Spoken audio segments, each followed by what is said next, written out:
നിങ്ങൾ തമ്മിലപ്പോ ശരിക്കും അടുപ്പായിരുന്നല്ലേ?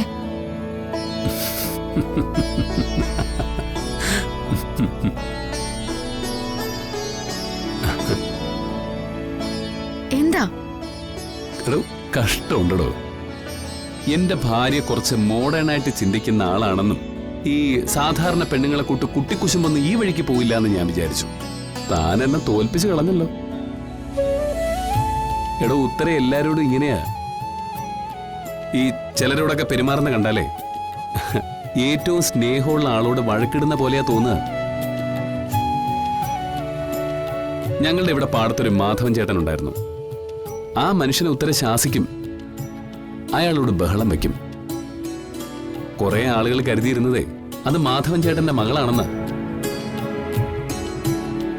അങ്ങനെയൊന്നും ഒരു പെണ്ണും എന്റെ മനസ്സിളക്കിയിട്ടില്ല,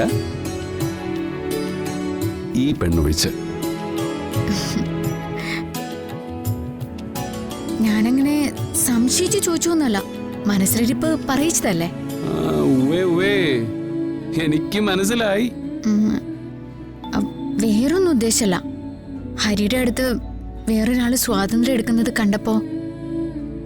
വിട്ടുകള പെണ്ണെ, അവൾ അവളുടെ ജോലിക്ക് വന്നു, അവൾ അവളുടെ വഴിക്ക് അങ്ങ് പൊയ്ക്കോളും.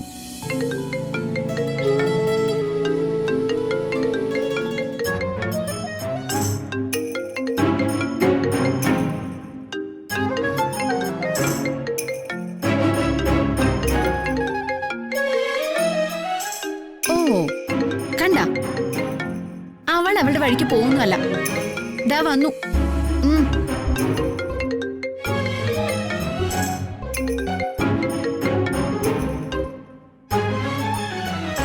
ഹലോ ഉത്തര.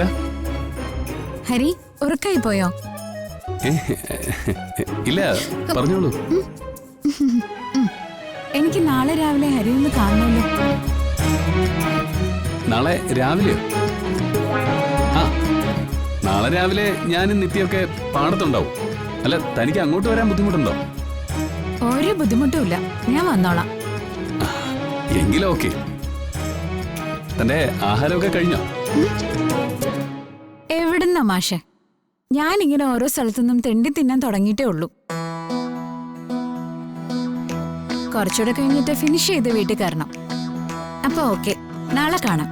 എന്നാ ശരി, നാളെ കാണാം. Good night.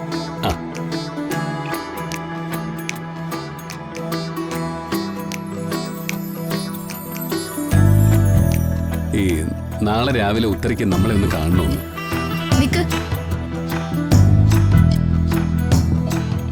കാണണമെന്ന് പറഞ്ഞതേ ഹരിയെ മാത്രമാണ്, പിന്നെ കൂടുതൽ എന്നെയും ചേർത്തു.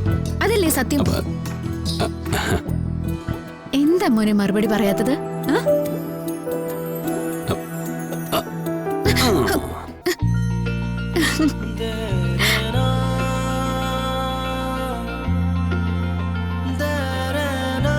എന്നെ ആരും അങ്ങനെ കൊത്തിക്കൊണ്ടുപോകാൻ പോകുന്നില്ല കേട്ടോ.